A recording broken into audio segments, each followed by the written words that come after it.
Okay, here we are at the start of the final pass. Now we're going to go through, we're going to apply vignetting, we're going to apply noise reduction where necessary, and we're just going to put the final few last detailed touches on this project, and then we'll be finished. So this shouldn't take too long, maybe an hour or so. We're just going to work through all of these shots as and when they need vignetting, and we'll just start with the first one.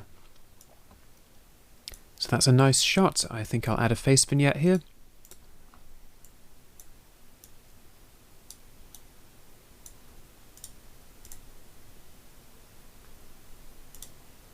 We'll just track this board, forwards and backwards.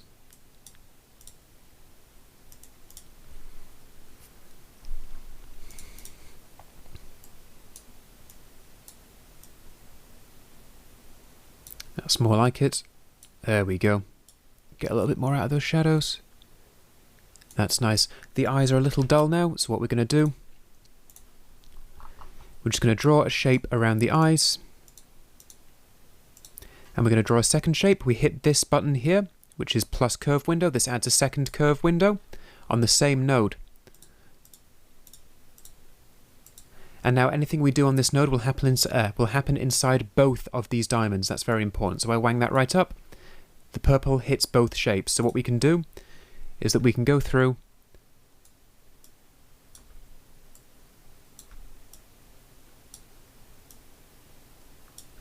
and we can just pick his eyes out there. Inside, outside softness. And do the same for the next shape.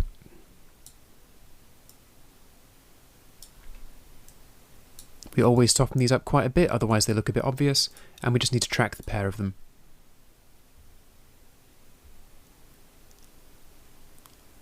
And we might just fade the whole node out when he blinks. What on earth?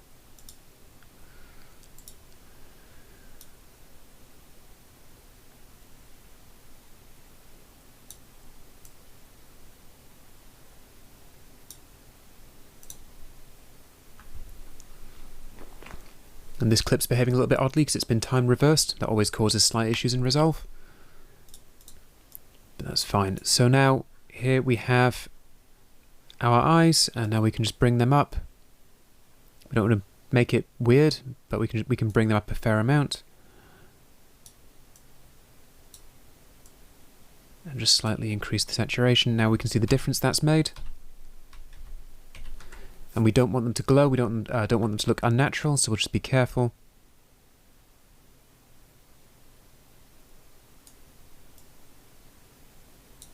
There we go.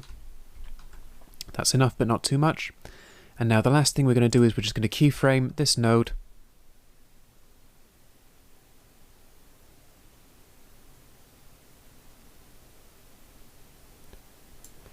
We'll just hit the diamond on node 12, because we're on node 12 here. Add a dynamic. Move until he's closed his eyes. Then we're going to go to key, and we're just going to turn key output down to 0. What this means is that as he closes his eyes, our eye vignettes disappear.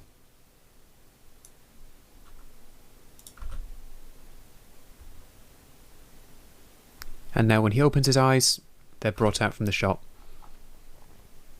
And that's fine. I think that's great for this shot, so we can now move on. This shot's going to get the same treatment.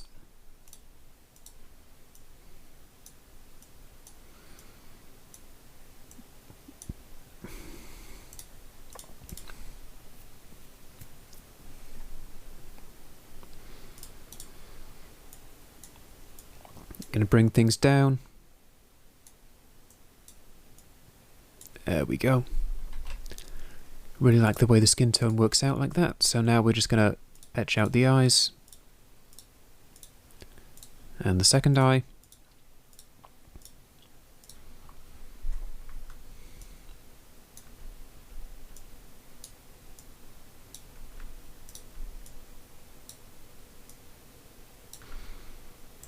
Give them some inside-outside softness. We're not going to do this on every single close-up, just whenever it's appropriate, but these are quite important shots. This is the main guy, this is the artist, so we want to really put our best foot forward with these shots.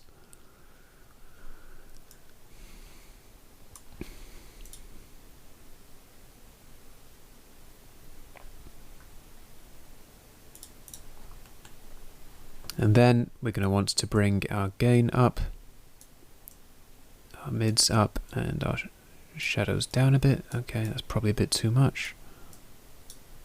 And from there to there we've got a good match. We just want to make sure that these eyes are the right kind of bright.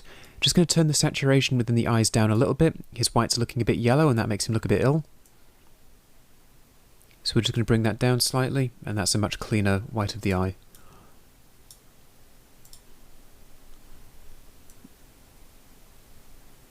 Maybe just a little bit more. And we'll just watch these two back to back, make sure that that matches. Preferably watching the entire shot.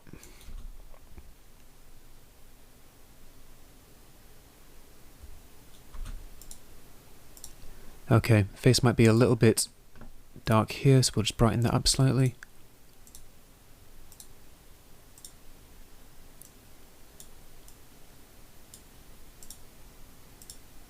Cool, there we go. Right, in this shot now we can vignette all three faces. That's probably a bit overkill and it's quite time consuming. We always wind up striking a balance whenever we work on a project like this. We could go in and we could do all this fancy roto and complex masking, but we just need to decide whether or not we have the time to do it. I'm going to say in this case, probably not. What I'm instead going to do is I'm going to make a kind of trapezoid shape here to emphasize the kind of inverted V we have.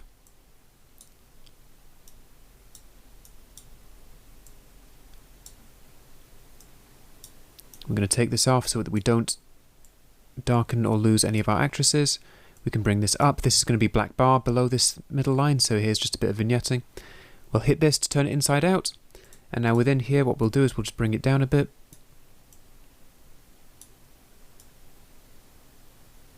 And bring the saturation down, and all that does, especially around the edge, gives us a bit of a frame. Black bars are going to come up fairly high up here, and it just frames our actresses very nicely there. Now you can guess what I'm going to do here. I might not do a full face vignette. Looking at it, I think I might just do the eyes. So I'll just do our two eye masks.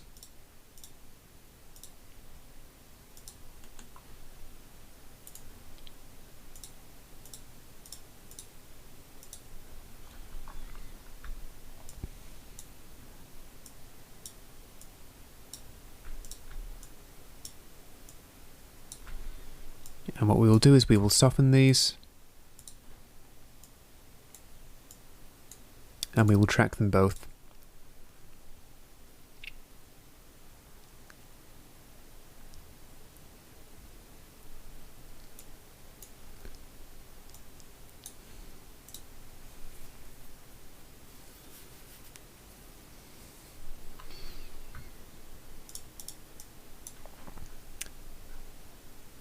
Okay, now we've got that sorted, we'll bring them up. And again, they don't need to glow, they just need to come out. They're a little bit dull, and that's much better. Getting a little bit of spill on the lower eyelid on the right eye. We'll just bring that up to compensate.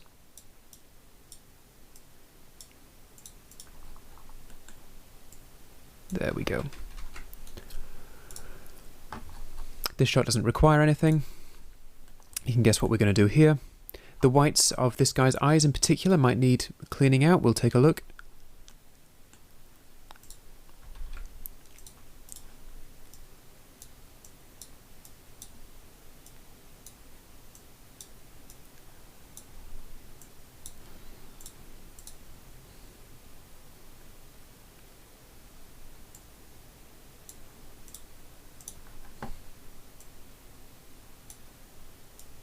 Maybe just kill the saturation ever so slightly.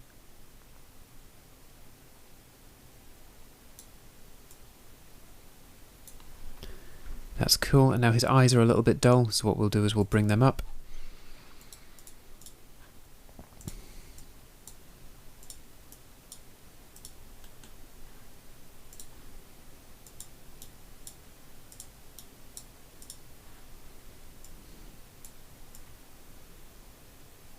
We don't want it to be too soft, we don't want to spill out over the eyelid.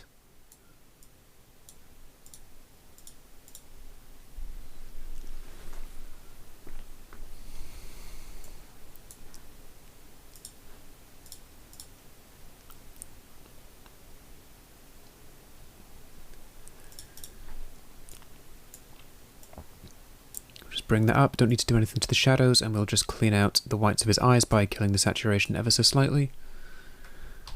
So before and after, which I think is much better. Cool. Now we haven't done a main vignette on any of the close-ups yet. We've done one here, which is fine. What we will do, I'm just going to delete all of these nodes temporarily.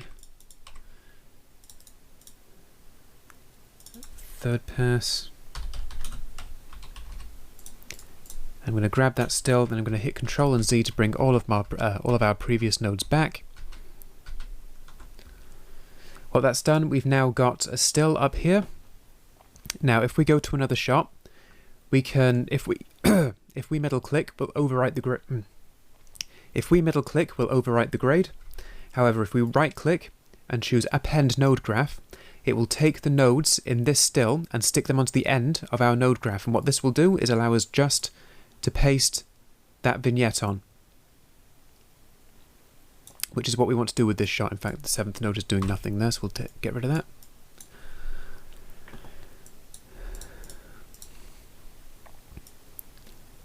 Now, his face is occluded, so I wouldn't be able to vignette it very easily. You can't really see his eyes, so that's fine. I'm going to just put a single vignette on here. And I'm going to darken down the left side of the screen, and I'm keeping in line with the diagonal contour of the left side of his face. Because it's always nice if when we vignette, if we kind of mirror any of the lines and the contours going on in the image, it's always more convincing. So we'll just do that. And we'll darken it down and pull out the saturation as well, and just make more of a natural border so that we definitely look at him.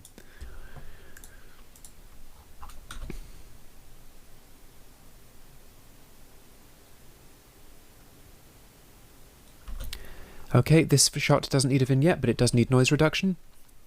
Now, noise reduction may well be too much for a laptop to process, especially if it's on 4K. 4K NR takes a hell of a long time to process, so it could well be that we come back and do this later on, so we're not just going to slow ourselves down. For the time being, I know I'm not going to do anything else here. I'm going to go to NR, better. I'm going to put it up to about 8 or 9. If you go way too far with noise reduction, it kind of smooths over the image and looks really artificial.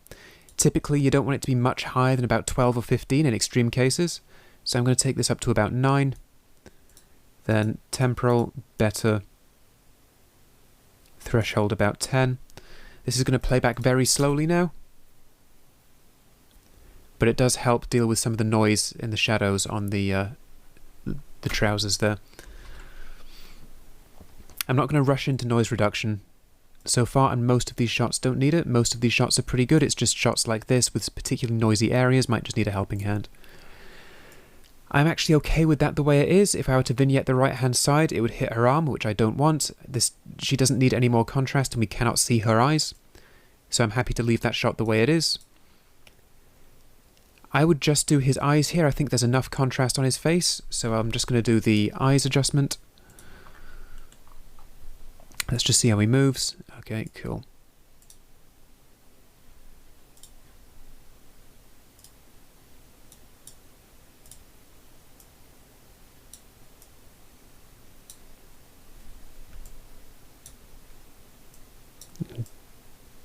Don't want to spill over.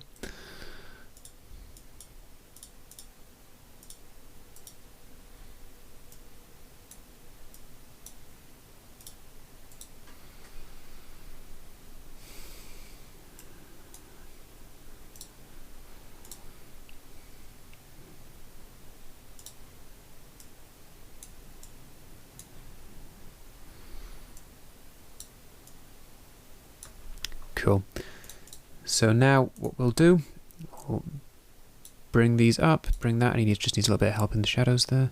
Cool. So it's not massively overt, but it does help bring his eyes out a little bit. Next shot. This doesn't require anything. In fact, it doesn't even appear to need noise reduction. That's fine. Another close-up. This would need a vignette and eyes, I think. Need to be careful because the bubblegum is just beginning to occlude the eyes down here. And what we don't want No, that's okay. If the bubblegum came out beyond the side of the face, it would poke out of the side of the adjustment, and we don't want that.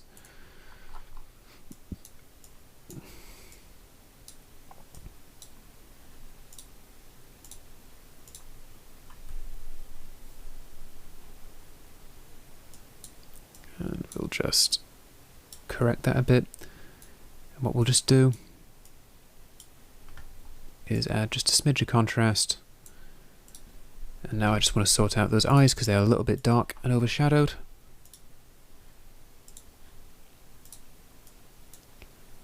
And just like last time, I'll stop narrating this before too long because it's much of a muchness doing this.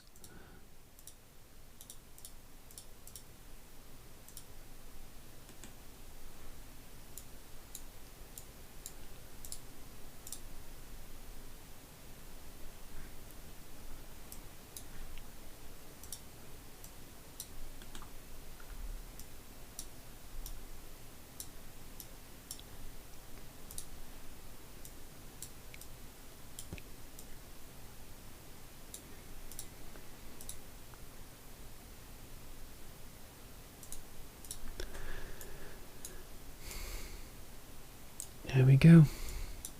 There's some odd saturation in some of these shadows, so just in here I'm going to go to UV Sat and I'm just going to bring that back under control. The insides of the eyelids are kind of glowing if you look closely. I'll just keep that under control because we certainly don't want to introduce any weird artifacts. This whole shot's a little bit soft, but that's okay. Cool. Now, outside of those shots, we're not going to do a huge amount of face and eye vignetting. In fact, we're not really going to do any eye vignetting for much more of this, unless when we get to the end, there's another big close-up as well of this shot. That might be the only time we eye vignette, maybe once or twice around here. But other than that, we're okay. We're just going to do some basic vignetting, noise reduction where we need it, and we're just going to get on and finish this project off. It shouldn't take too long now. So let's go on to the next shot, which is this ensemble shot, and that's cool. I would say we're going to vignette the main guy's face here because at the moment he's a bit soft and the guy on the right's in better focus, so we kind of naturally look at the guy on the right and he's not the focus of the shot, this guy is. So we're going to fix that. We're going to make sure that we direct the eye to the right place, and we're just going to track his face very, very simply. No eyes here. This shot is, well, they're too small. And trying to overcomplicate things by going into too much detail is what you don't do. When doing this,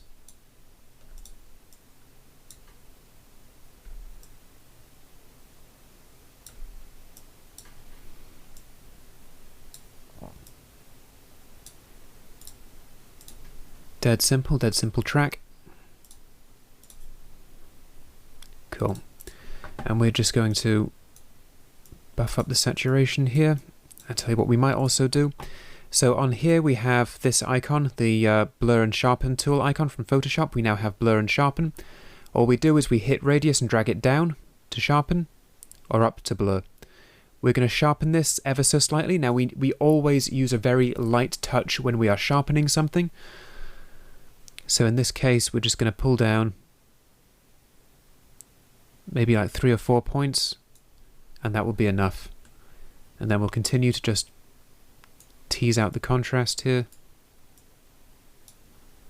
And now he's a bit more present. He's still not as sharp as the guy on the right, but we can't really fix that completely. Like, we can go quite far, but now we introduce sharpening artifacts where bits of grain become too obvious. So I would say that's fine. We could vignette either side, but I don't like the idea of vignetting people and making them look dull. They're in this shot for a reason. It was composed like this deliberately, so we're going to have to work with it and not against it, which is always the golden rule of the grade. Here we've already done this.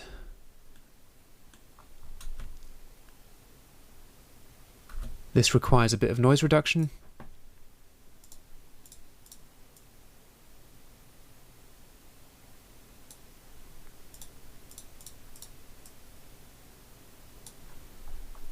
Cool.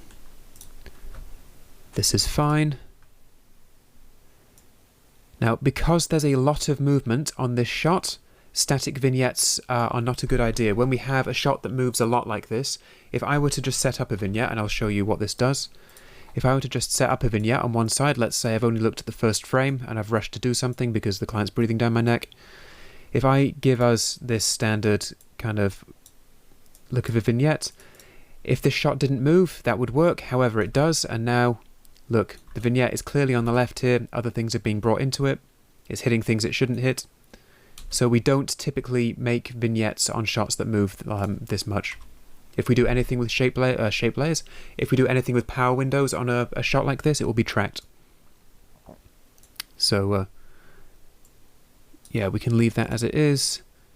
This is okay.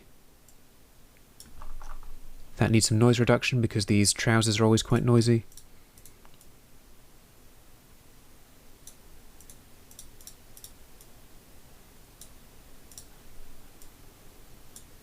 And that will slow your system down immensely. We've got a rotating shot here, so a vignette is not appropriate. This shot moves a lot, and we have people on the right side here, so a vignette here is not appropriate. Okay, so here we have him singing and dancing in front of the wall, and we can do a few things here.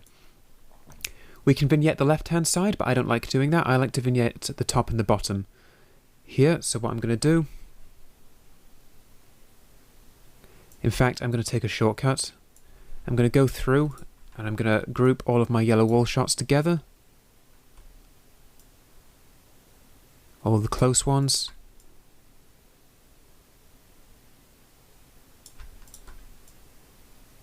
So I'm going to control click, then right click, and then say add into a new group, and I'm going to call this yellow wall wide. And now in post clip I can then add my vignette and it'll hit several clips at once. More efficient way of working. So we'll just go here. We'll bring things up to about there and to about there. And we'll just soften it out a bit more. And then what we will do, we just have a bit of a framing effect going on. And I would just do the exact same thing with the blue walls, actually.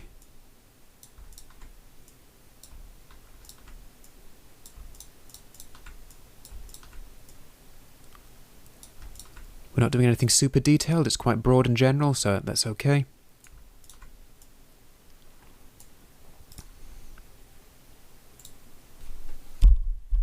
So this will be cyan wall mid, and then in post clip we'll just instate our vignette here.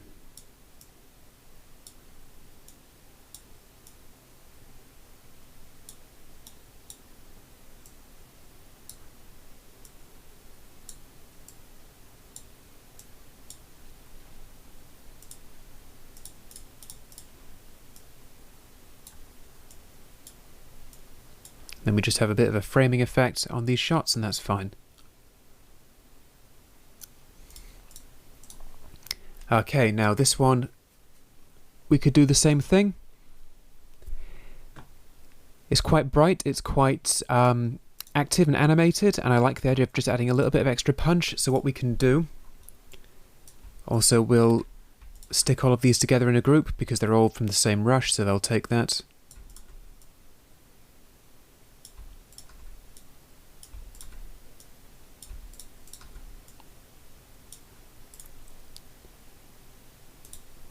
And this is green wall wide. I'm going to add a circular vignette to this one, I think.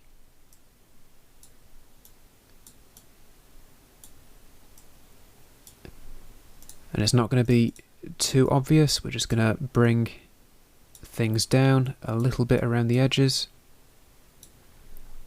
And it's mild, but it has quite a strong framing effect. It's not overly artificial, it's not too invasive, It just adds a little bit of punch around the edges, which I quite like. And we'll leave that there for those shots.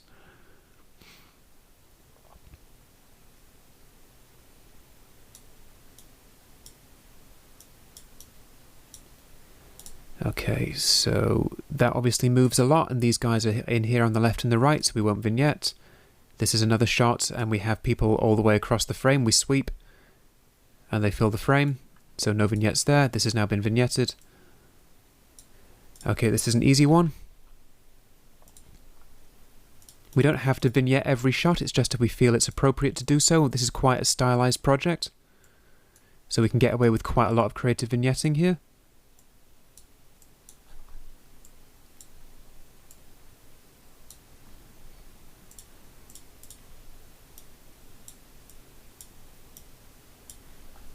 We'll just add a little bit of a frame, not too much.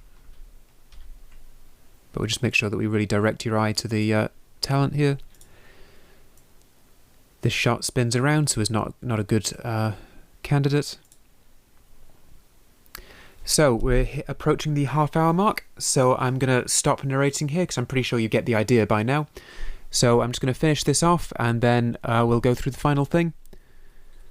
Well, once we finish this off, we're done. We'll just have to watch it through, make any last tweaks we want to make, and then we're finished. So, yeah, I will continue without voice, and I will come back for the last few minutes of the video.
Okay, so we are pretty much done. We've gone through everything, we've applied vignettes where appropriate, and we've applied noise reduction where we need to. That's pretty much this project finished now. All you need to do is watch the whole thing through start to finish, make any last few tweaks you want to finish off your grade, and then that's it. You're done. So if you've gone through the whole project, well done indeed. This was a good one. It was especially good for use of the HSL keyer. By now you should have had a lot of practice with the HSL keyer, which is really valuable because it's at the core of all the really advanced stuff we can do in Resolve. So hopefully you learned a lot from this. If you have any questions, then feel free to ask them. So when you're ready, click on through to the next lecture, and also when I've published it as well.